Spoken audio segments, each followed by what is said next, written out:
από τον κύριο Μοχάν Νταλ από την Australian Tutoring Association το πρόγραμμά του για το Παγκόσμιο Σώμα Φροντιστών. Κύριε Νταλ, παρακαλώ.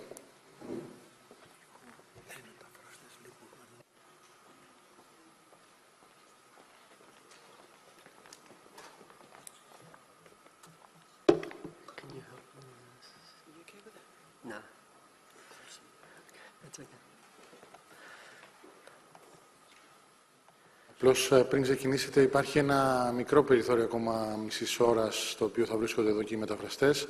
Παρακαλώ όσο μπορούμε πιο σύντομα να κάνουμε και τις ερωτήσεις μας για να μπορέσουμε να ολοκληρώσουμε. Ευχαριστώ πάρα πολύ. Firstly, I'd like to thank very much the organising committee for their very generous invitation to come here to Greece. And thank you also to the country. It's extremely beautiful. I've never been to Greece before. In Australia we have a healthy democracy, and I understand democracy came from Greece. I'm very excited to discuss with you the idea of a global tutoring body. I heard that the academic from Hong Kong is running around telling the world that the Universal Declaration of Human Rights, Article 26, is that every child should have a free education, and that tutoring, private tutoring, is an assault to this free right.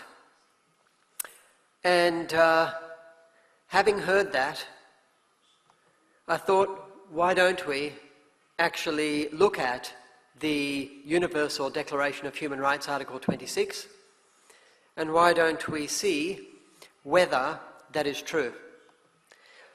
Article 26 of the Universal Declaration of Human Rights does say that education should be free. However, Part 3 of this article says that parents have a right to choose the kind of education they shall be given for their children. It is incumbent on us to remind governments that parents have a right to choose. It is not their right to decide for us what parents should do in regards to education. It is very important we take ownership of the dialogue and we decide how we're presented and under what terms we run. So the question then comes up, why do we have a global tutoring body? What's the need for this thing? Well, we've seen there are national associations in numerous countries, and we're told, if you look at the data, that the industry globally is worth around about $100 billion US. That's a very significant investment in private education on behalf of parents deciding that they would like to choose supplementary education for their children. That alone should tell us that there is probably room for us to discuss what the common issues and concerns are within our nations and between our nations in regards to private supplementary tutoring. One of the issues arises from the definition. We have academics telling us that the private education market is the shadow education, and a shadow is dark, and a shadow is mysterious, and a shadow is unknown. Unfortunately, the idea of a shadow is incorrect and misleading. If you look at the history of private tutoring, you'll find it actually predates any mainstream schooling. The idea of mentors goes back in Vietnam 6 or 8 or 10,000 years, as it does in India, as it does in Greece, as it does in Turkey, as it does in China. It's not mainstream education that has a shadow which is private supplementary tutoring. In fact, it's tutoring that is valued so that governments decide we need to make a mainstream system to organise education, and then they come up with schools, and then they say, now see what we're doing, we're benchmarking best standards and practice.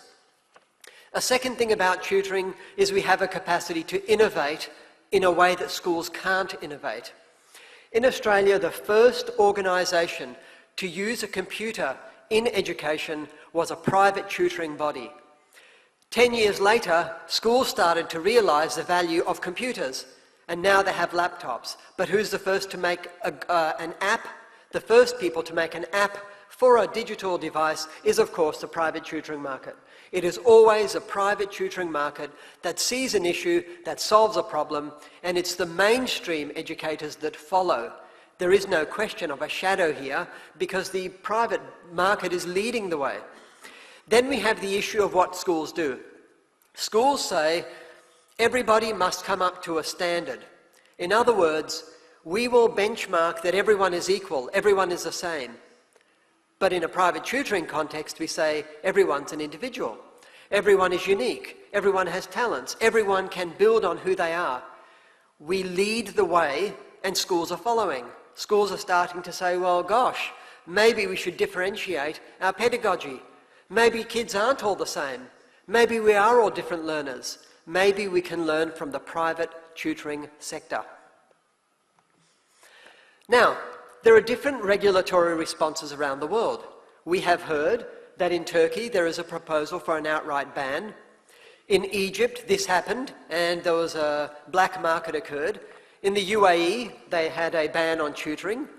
Unfortunately, Singapore and Malaysia are examples of countries where they chose to turn away from making a national association, and the government, having no one to talk to, decided in Singapore to regulate, with the effect that 25% of businesses were lost. And in Malaysia just this year, there's a new licensing regime because Malaysia doesn't yet have a national body to defend the industry from the attacks by government, because too many businesses are focusing on commercial concerns and being lost in the idea that we have to grow, we have to grow, we have to grow, that they're forgetting we have a secondary role, and that is to lobby and to protect our interests and to have a dialogue and to have a go-to place for the media. So it's very, very important that we have very active, forward-thinking self-regulation bodies, and it's very, very important that we encourage the development of these bodies globally. A global association, of course, can do that. Now, we all know there are benefits and there are issues with private tutoring. Every one of us is an advocate for the benefits of private tutoring. But the attacks don't come from the benefits of private tutoring. The attacks come from the issues of private tutoring. And the issues are always, what is the cost? What is the accountability? In many countries, are tutors screened so that they are safe to work with children? If you go to Hong Kong, you have visitors who come from China, from Korea, from Japan. Where is the background checks on the tutor so you know they're safe to work with children? There's always an issue of minimum standards. There's an issue of plagiarism. If I can go on the internet and I can download an essay, or I can have someone write my schoolwork or my university assignment, this is an issue that we have to address. There's an issue in how we market ourselves. Are we telling the truth in what we say, or are we overstating the benefits of what we do? And there's, of course, the online issues that arise because I can have a tutor in Australia who is in India, who I don't know anything about, and I need to know what's happening in the tutoring they're delivering to a child. So if these are the issues, and we know these are the issues, we should be stepping into this space and being proactive about having policies and a dialogue. We shouldn't be afraid of this. We shouldn't be defensive around issues that are real. We should be forward-thinking. We shouldn't wait for media to tell us there are problems. We shouldn't wait for mainstream policymakers to decide to regulate. We should be more proactive and say, right, if there's a cost issue, what are we doing to address equality? If there's accountability, what are we doing about accreditation and raising benchmarks for tutors? If there's background checks, why aren't we initiating saying all tutors should have a background police check to make sure they're safe to work with children? We should step into this space, not turn away from it. And in that way, we'll be seen as responsible, forward-thinking, leading tutors, and government will back off. And we do this because it matters. We do this because children matter, because families matter, and because having children contributing in a labour market when they're grown up, having successful life outcomes so they can have successful relationships in their families and with their friends and their peers, that matters. And that comes from a good education. Now, this actually means that whilst we have every right and it is appropriate that we earn strong commercial returns for what we do, it's okay to earn excellent money from being a very good private tutor, but we also must remember that education and commerce go hand in hand. And in most countries, it's the commercial law that we follow, and we put education and regulation around education in the background. But in every country where they have regulated, they've brought an education regulation over the top, not a commercial one. So it's very important for us that we have a look at the educational outcomes and the commercial, and we demonstrate to government that we're equally interested in both. So what would a global body do? We have national associations here from America, from Cyprus, from Turkey, from the UK, from Greece. In my own region of the world, we have Australia, New Zealand. We're helping to found organisations in India, and some of our members are in Canada and in Singapore and in other countries in our region. Now, it's a very interesting globe when you have tutoring associations in all these different countries. It's appropriate, since our dialogue is common, since our issues are common, since the benefits of tutoring are in common, we shouldn't have to reinvent the wheel. It would be terrible if in Australia we had to reinvent democracy. That would take us a very long time, and in the meantime I wouldn't like to be there while we're trying to work out what is democracy. Because you've invented it, we can use it, it's for the benefit of everybody. In the same way, if we have a global body, that global body can help us all. It can have a coordinated response to national and international issues. It can be forward-thinking, it can look ahead. When there's a battle, all of us defend ourselves. But what if there is no battle? What if there isn't a fight? Then we need associations that are continually leading the market, flying the flag high for what associations can do for the benefit of children and their parents. We need an organised body that can make policy, that can do research, that can inform governments about the benefits of private tutoring, and also can develop appropriate responses when there are technological changes and so forth.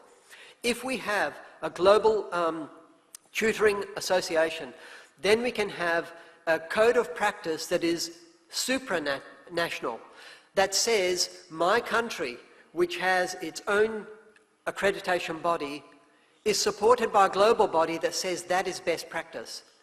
In this way, we can support the development of national associations. So when businesses say we want to join the global body, we would say go back to your own country national body, and that's where you start. So we want to grow national associations. We also want to have accreditation. We think it's appropriate that tutors have a benchmark standard to follow. It's all different everywhere around the world. In Australia, we have no accreditation yet, but we're about to launch one. If we are to be seen as equal partners in education, then we must benchmark some sort of standard of accreditation that is universal and acceptable. So, these things combined, the idea that education is universal, that it adds value to life, that it is meaningful in all of our countries, that all of us face the same issues, that all parents aspire for the same things, that the Universal Declaration on Human Rights says we have to have choice in education, and choice has meant that parents are turning to private tutors more and more and more. For all of these reasons, we need a cogent, strong, powerful global tutoring association. Thank you for your time.